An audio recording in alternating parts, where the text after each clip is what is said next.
My name is Leah Morgan. The day I came home after 9 months of deployment, I thought the hardest part would be seeing how much my daughter had grown without me. I was wrong. I stood on my parents' porch in my army jacket, duffel bag at my feet, and a stuffed bear under one arm. I bought it at the airport because Lily once wanted a bear that had flown like Mommy. My mother, Carol, opened the door. She did not hug me. She did not ask if I was tired. She only looked at the clock and said, "You're earlier than we expected." I forced a smile.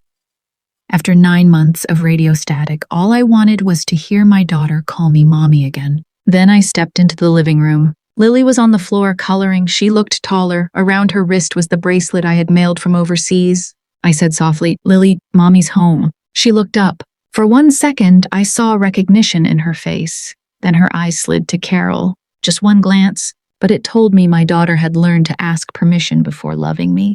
Lily hugged her stuffed rabbit and backed behind my mother's legs. I kept smiling because I was terrified that if I stopped, I would fall apart. "Don't you remember me, baby?" Lily clutched Carol's skirt, looked up at her, and whispered, "Mom, do I have to go with her?" The room went silent, not because everyone was shocked, because I was the only one hearing it for the first time. Carol did not correct her. She did not say, "I'm a grandma." She did not remind Lily that I was her mother. She only placed a hand on Lily's shoulder and stroked her hair like she had done it 100 times before. I looked at my mother. "Why is she calling you Mom?" Carol sighed. "Leah, you just got back. Don't confuse her more than she already is." My father, Richard, walked out of the kitchen. I asked, "What is happening in this house?" He looked at the military bag by my boots. "Everything doesn't just pause for 9 months and wait for you to come back." I looked at the bear in my hand, and for the first time, I understood the real battlefield was not the place I had just left. It was standing in my parents' living room. Before I tell you why my daughter was calling her grandmother Mom, tell me this. If you came home after 9 months of serving and your child hid behind someone else like you were a stranger, how long could you stand still? I need you to understand something before anyone tells you I chose the army over my daughter. I did not become a mother because my life was simple. I became a mother at 27, in a career where nothing belonged completely to me. Not my sleep, not my schedule, not even my location. Lily's father left before she could walk. He sent 1 box of diapers, 2 birthday texts, and then disappeared into the kind of silence people call moving on when they are not the one holding the baby. So from the beginning, it was me warming bottles at 3 a.m. while answering duty messages. Me sitting in a parked car outside daycare, calculating whether I could pay rent, insurance, and the pediatric bill without touching grocery money. Me learning how to braid Lily's hair from a video because she wanted princess hair for picture day. I was Captain Leah Morgan, 33 years old, 12 years in uniform. But at home, I was the woman checking a tiny forehead for fever, cutting sandwiches into stars and whispering, "Mommy's here," until Lily stopped crying. I had a small notebook for her, not because I was obsessive, because when your life can be interrupted by orders, you learn to love in details. Her shoe size, the soup she would eat when she was sick, the song that helped after nightmares, the story she wanted if the room felt too dark, the day she lost her first tooth, the way she hated soft carrots unless I cut them into little stars. Once, a sergeant found me in a hallway close to midnight, writing, "Lily likes the purple cup only when she is sad." He laughed and asked if that was official military documentation. I laughed too, then said, "When you can't always be there, you remember harder." Before my last deployment, I prepared everything. Tuition paid ahead, insurance updated, winter clothes bought, birthday gifts wrapped and labeled, bedtime stories recorded on my phone, letters written for weeks I knew I might not be able to call, a video schedule printed for Carol and Richard. My mother told me, "Go serve. I'm her grandmother. I know what blood means." My father said, "We've got her. Focus on coming home." I believed them, not because I wanted a break from being Lily's mother, because I thought they would protect my place in her life until I could return to it. I was wrong about that, but I was never absent in the way they later claimed. I was not a mother who vanished. I was a mother trying to reach her child from every place the army sent me. When people saw my mother post pictures of me in uniform, they thought I came from a proud military family. That was the public version. Carol loved being the mother of a soldier when neighbors were watching. She posted promotion photos, ceremony pictures, every shot of me in dress blues with the caption, "Proud military mom." At the grocery store, if someone recognized me, she smiled like my service belonged partly to her. But inside the house, the uniform meant something different. Inside, it meant questions. How much did deployment pay? Did my benefits cover Lily? Could my insurance help with Carol's prescriptions? Did the Army give family assistance? Did I get a housing allowance? Could I spare a little because I was single and disciplined and never needed much? That had always been my role. I was the reasonable daughter. If money was short, I picked up shifts. If Carol had a headache, I cooked dinner. If Richard was angry, I stayed quiet. If someone had to give something up, everybody looked at me first. Carol liked to say, "I do everything for this family." What she meant was that everyone should need her loudly enough for her to feel important. Richard was different. He did not cry, he did not perform. He controlled the room by going cold. One disappointed look from him could make me feel 12 again, apologizing for something no one had explained. When I enlisted, they were proud of the image. They were less proud of the independence. The Army gave me structure they had not created. It gave me a voice that did not tremble when my father looked unhappy. It gave me a life outside that house, and I think that bothered them more than they admitted. Then Lily was born. For a while, I thought she softened them. Carol held her like she had been waiting years to love someone properly. Richard bought a tiny pink blanket and pretended he had not spent 20 minutes choosing it. I wanted to believe that meant something. But slowly Carol started crossing lines. She picked Lily's clothes without asking, changed her hairstyle, posted photos captioned "my baby," told neighbors Lily was with her, more than anyone. When I took Lily back to my apartment after visits, Carol's smile tightened, like I had taken something that belonged to her. Richard kept saying, "Children need stability."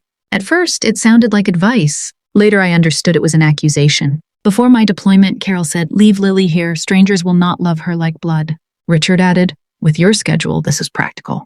I thought they were offering help.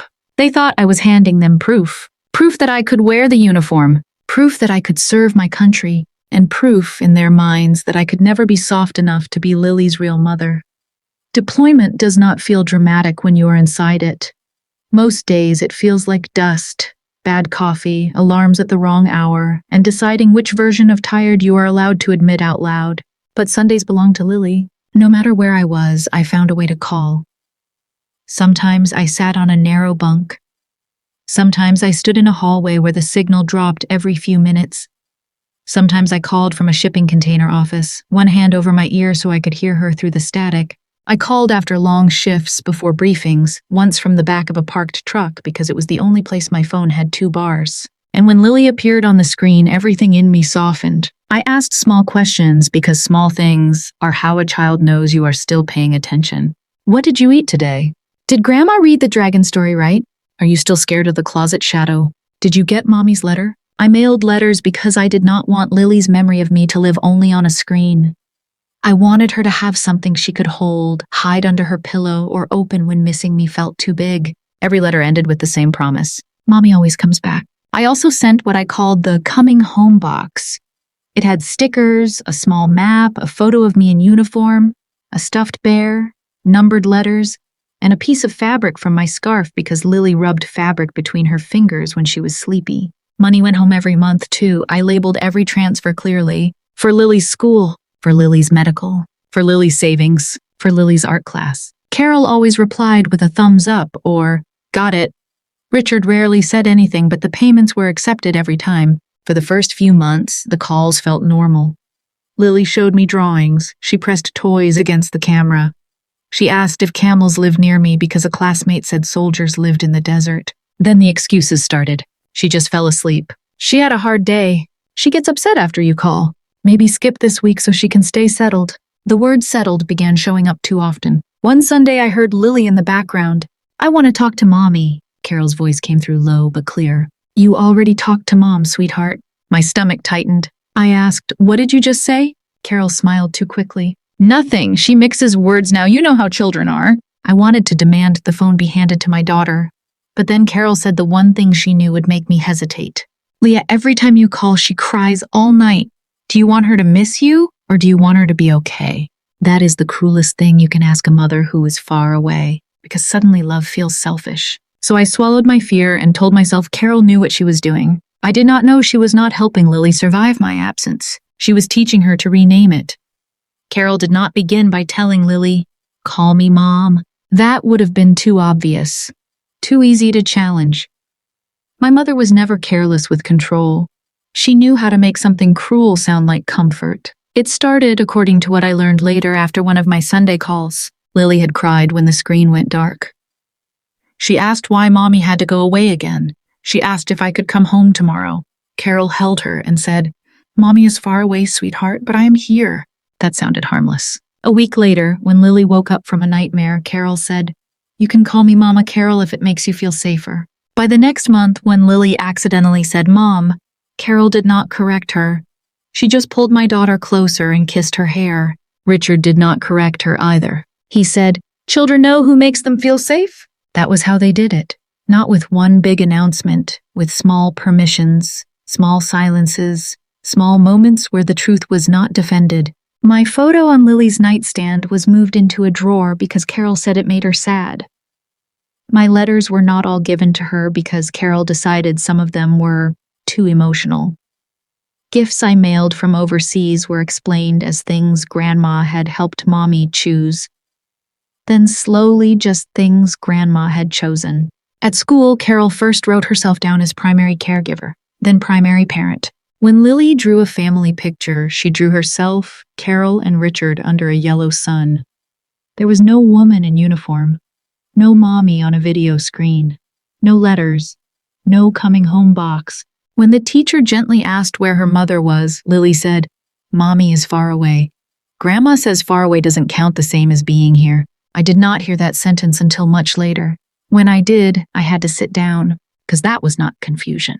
That was teaching. Carol told neighbors a softer version. Leah loves her, of course, but love through a screen has limits. People nodded because it sounded reasonable. It sounded like a grandmother worrying about a child. It did not sound like theft. And while she was rewriting my place in Lily's heart, she and Richard were using the money I sent for Lily in ways I never approved. Lily's savings went toward the porch repair. Her art class money covered Richard's credit card bill. A large transfer marked transportation for Lily became the down payment on Richard's car. Carol justified all of it. "This house is where Lily lives. Fixing it is for her." Richard said, "The car takes her to school. That makes it her expense." They were not just spending my money. They were spending the proof of my care while telling people I did not care enough. By the time I came home, they had built an entire world where I was a visitor. Carol was the safe parent, and Lily had been taught that missing me hurt everyone. They did not steal my daughter in one day. They did it gently, and somehow that made it worse. After Lily called Carol Mom, every part of me wanted to scream. But my daughter was standing 3 feet away with her rabbit pressed to her chest, watching the adults like children watch storms. So I did not raise my voice. I did not grab her. I did not make her choose while she was already terrified. I crouched down and held out the stuffed bear. "I got this for you at the airport," I said. "Remember how you wanted a bear that could fly like Mommy?" Lily looked at the bear. Then she looked at Carol. That tiny glance hurt more than the word Mom. My daughter had learned to ask permission before accepting love from me. Carol gave a small nod, and only then did Lily take it. She did not run into my arms. She took the bear carefully, like it might upset someone. I stood up slowly. "I'm taking Lily home this weekend," I said. "She needs to be back in her room. I'll handle the transition." Carol's face changed immediately. "No," she said, "that is not happening." I stared at her. "Excuse me?" "She needs time." "Time for what?" Richard answered from behind her. "To get used to you again." It felt like being slapped without anyone lifting a hand. "I am her mother." Carol's eyes filled with tears so fast I almost hated myself for noticing how practiced it looked. "And where were you when she woke up crying?" she asked. "Where were you when she had a fever? Where were you when she asked why Mommy kept disappearing?" "I was serving," I said, "and I called, I wrote, I paid for everything she needed." Carol's voice softened, which somehow made it crueler. "Money does not hold a child at night, Leah." "No," I said.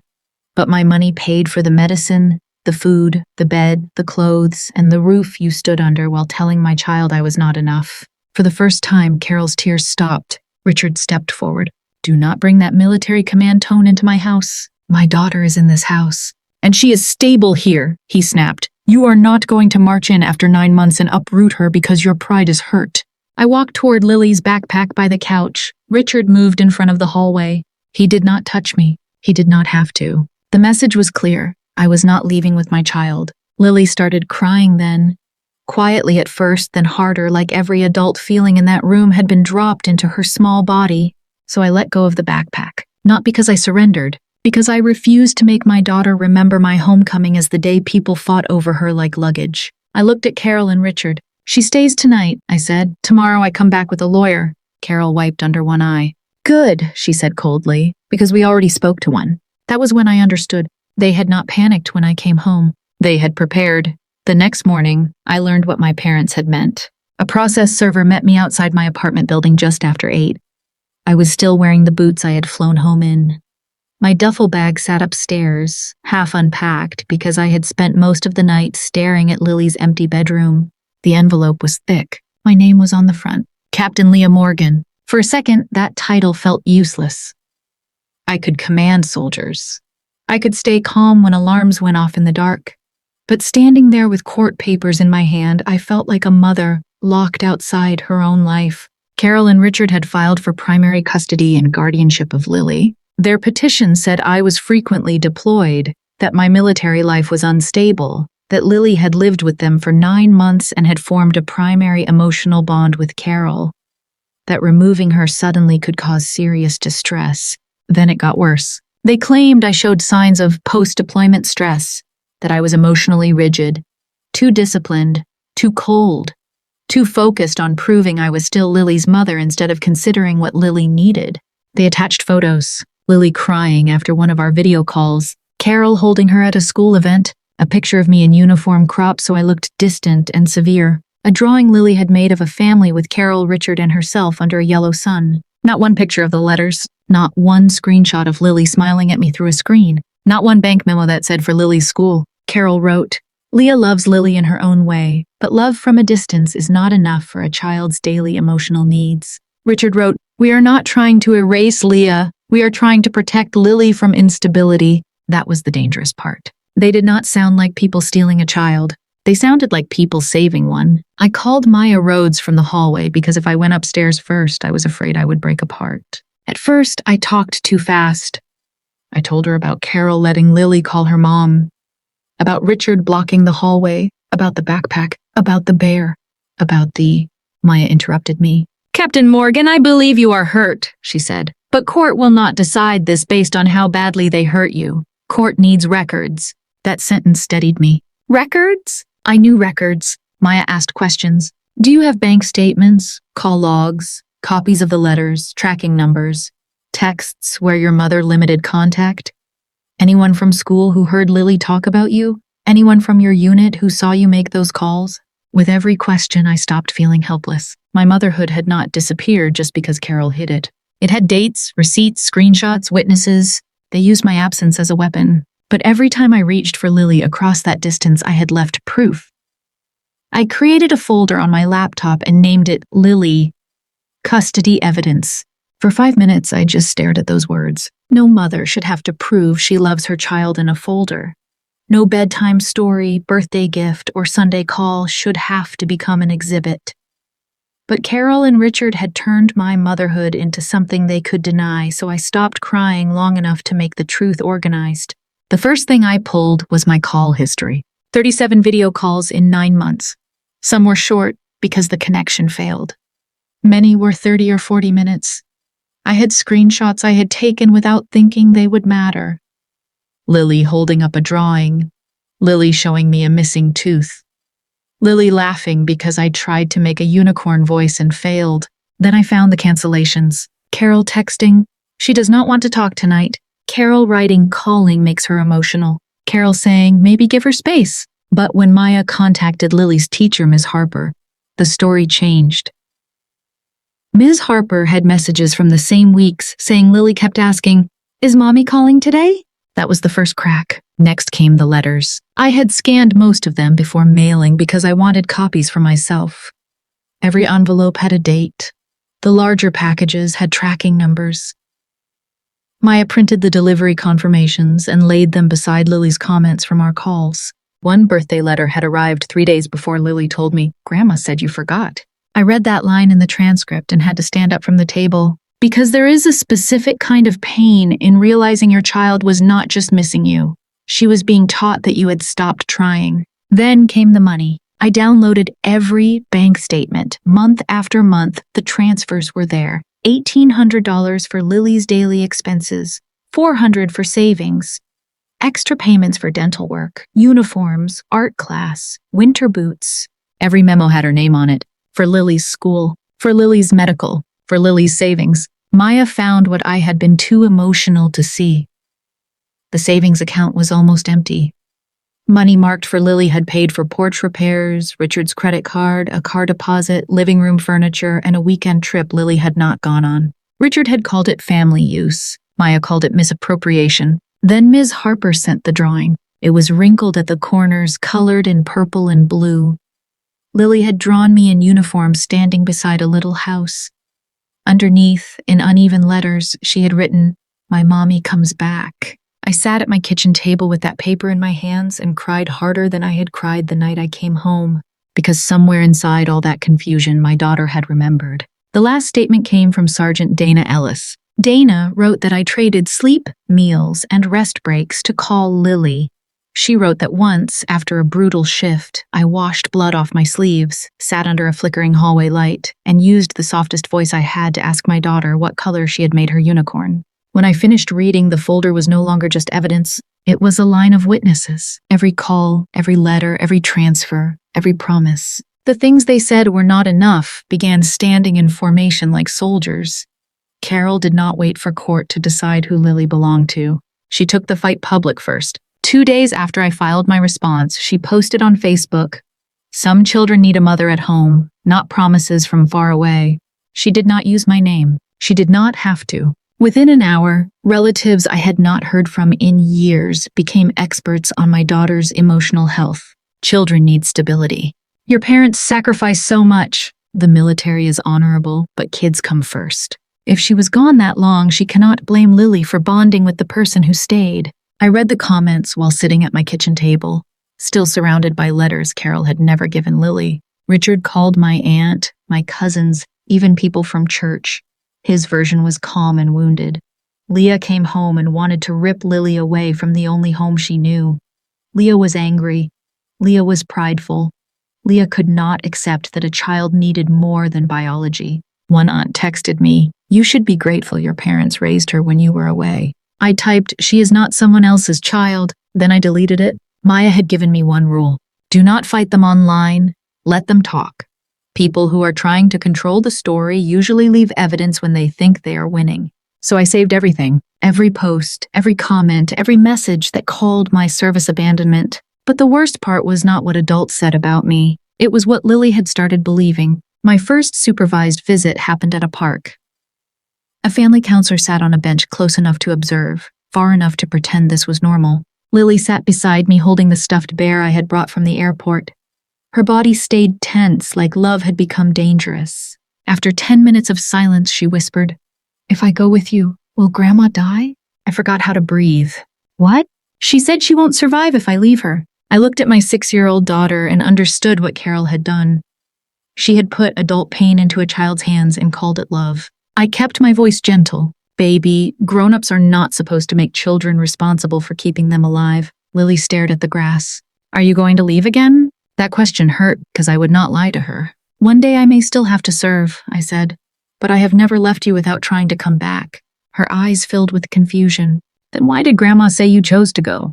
That was when I understood this was bigger than custody. They were not just trying to keep my daughter. They were trying to change the way she remembered my love. The courtroom was quieter than I expected.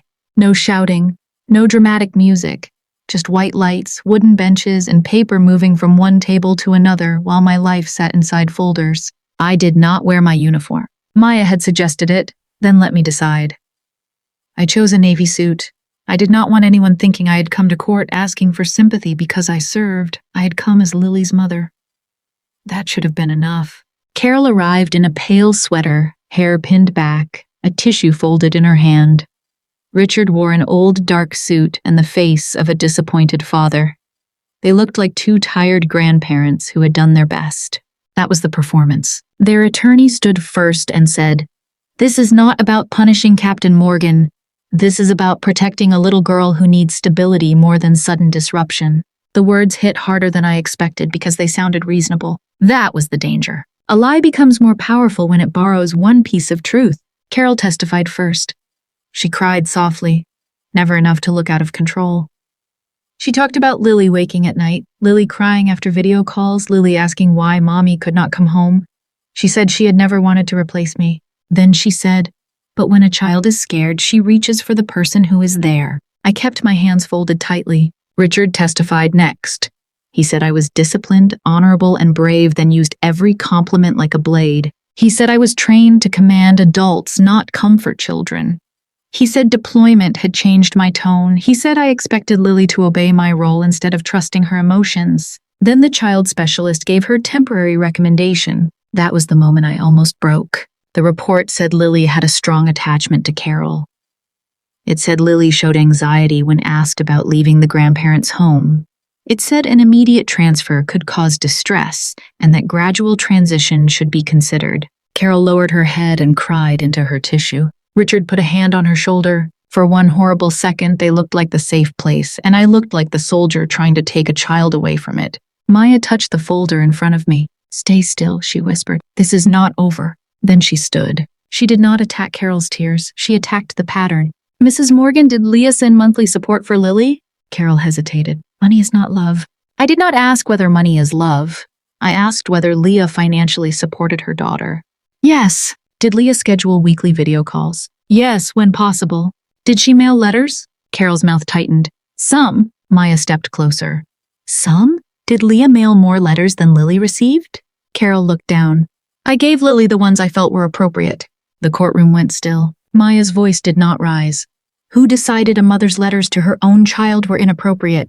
Carol had no answer. Then came the bank records, the savings transfers, the art class money, the car deposit, the weekend trip Lily had not attended. Richard tried to explain. Everything in that house served Lily in some way. Maya picked up one statement. How did a weekend resort stay without Lily serve Lily? Silence. For the first time, their story did not slide smoothly across the room. It caught. And once a lie catches, the truth finally has somewhere to pull. Ms. Harper was the first witness who made Carol stop looking sad and start looking afraid. She walked to the stand with a canvas tote bag pressed to her side. Maya asked how long she had taught Lily. "Since the beginning of first grade," Ms. Harper said. "Lily was quiet at first, but she talked about her mother often." Maya asked, "What did she say?" Ms. Harper pulled out a drawing sealed in plastic. It was wrinkled at the corners, colored in purple, blue, and yellow. In it, a little girl stood beside a woman in uniform. Underneath, in Lily's uneven handwriting, were 4 words. "My mommy comes back." My throat closed. Ms. Harper said Lily had drawn it after one of our Sunday calls. She had told the class, "My mommy talks to me from far away, but she always comes back." Then Ms. Harper's voice changed. A few months later, Lily became careful. She stopped mentioning her mother unless Mrs. Morgan was not nearby. She once told me, "Grandma says if I call Mommy too much, Mommy will get sad and not do her job." The judge looked at Carol. Carol looked down. Then Sergeant Dana Ellis appeared by video from overseas. Donna said, "I traded sleep to call Lily. I skipped meals, changed shifts, and once sat in a hallway with a weak signal for 40 minutes because Lily wanted to show me a paper crown." Then Dana said, "I watched Captain Morgan wash blood off her sleeve after a long assignment, sit under bad fluorescent light, and use the gentlest voice I have ever heard to ask her daughter what color she made her unicorn. If effort counts, Your Honor, that child was loved every week." Carol started crying again. This time, nobody moved toward her. Maya introduced the letters next. The scans, the tracking numbers, the delivery confirmations, the birthday letter that arrived before Lily was told I forgot. She asked Carol, "Did you keep letters from Lily?" Carol whispered, "I was protecting her." From her mother? From pain? Maya paused. Or from remembering she was loved by someone you wanted her to replace? Carol's face crumpled, but no answer came. Then the judge requested to speak with Lily in a child-friendly setting with the specialist present. not to make her choose, just to understand what she remembered. When Lily entered, she was holding an old shoebox covered in star stickers. My chest broke open. I knew that box. Carol did too. Her hand grabbed Richard's sleeve. The judge smiled gently. Lily, can you tell me what you brought? Lily hugged the box. It's my coming home box. Who gave it to you? She looked at me. Mommy! The room went silent. Lily opened it carefully. Inside were stickers, a small map, a photo of me in uniform, a piece of scarf fabric, old letters, and the tiny bear I had mailed months before, the one from the airport. The judge asked, Do you remember something your mother wrote to you? Lily pulled out a letter and read slowly. Mommy always comes back. I started crying then quietly because I did not want Lily to think she had done anything wrong. Carol whispered, Lily, Grandma was here too. Lily looked at her, confused and sad. But you said Mommy forgot me. In the letter, she didn't forget. That was the moment the story broke. Not because Lily chose sides, because the truth finally had her voice. The ruling came later. I retained primary custody. There would be a short supported transition, supervised contact for Carol and Richard, financial review of the money I had sent, and clear orders that no one was to encourage Lily to call anyone else her mother. Carol folded into her chair like the room had abandoned her. Richard leaned toward me and said, Leah, don't do this to your mother. I looked at him. I am not doing anything to her. I am taking back my daughter. Lily did not run to me right away. Healing is not that clean. She stood there with the box against her chest, uncertain and wounded. So I knelt. You do not have to stop loving Grandma, I said. But nobody gets to make you forget me so they can feel safe. Lily took one step, then another. And for the first time in 9 months, my daughter leaned into my arms with no one standing between us. Winning custody did not fix everything. I wish I could tell you Lily came home, unpacked her suitcase, and the wound closed because a judge used the right words. But children do not heal on court orders. They heal in small, uneven moments. For weeks, Lily asked me the same question at bedtime. Are you going to leave again? Every time I had to breathe through the guilt before answering. One day I may still have to serve, I told her. But I will never disappear. I will never stop calling, and I will always come back. Some nights she believed me. Some nights she held the coming home box against her chest like proof she feared might vanish. I did not blame her. Someone had taught my daughter that loving me hurt Carol. Someone had taken my deployment, my duty, and my sacrifice, then twisted them into abandonment. So let me say this clearly. If anyone has ever used your sacrifice as proof that you are not enough, I need you to hear me. Being away because duty calls is not the same as walking away. Serving does not make a mother less real. Distance does not erase love when love keeps reaching, writing, calling, paying, promising, and coming back. A temporary caregiver does not get to rename herself parent because she stood closer for one season. And no child should be taught that loving her mother is a betrayal. I did not stop Lily from caring about Carol and Richard. But I set boundaries. No private calls, no unsupervised visits, no hidden letters, no calling Carol mom, no adults placing their pain inside my daughter's hands and calling it love. The coming home box sits on Lily's shelf now, not as evidence, as a reminder. The truth can be hidden. Love can be interrupted. But what is real survives the people who try to rename it. I did not prove I was Lily's mother by standing beside her every second. I proved it by always finding my way back. So tell me honestly, if your parents taught your child to call them mom, then used your service against you in court, would you give them another chance or protect your child until they learned boundaries?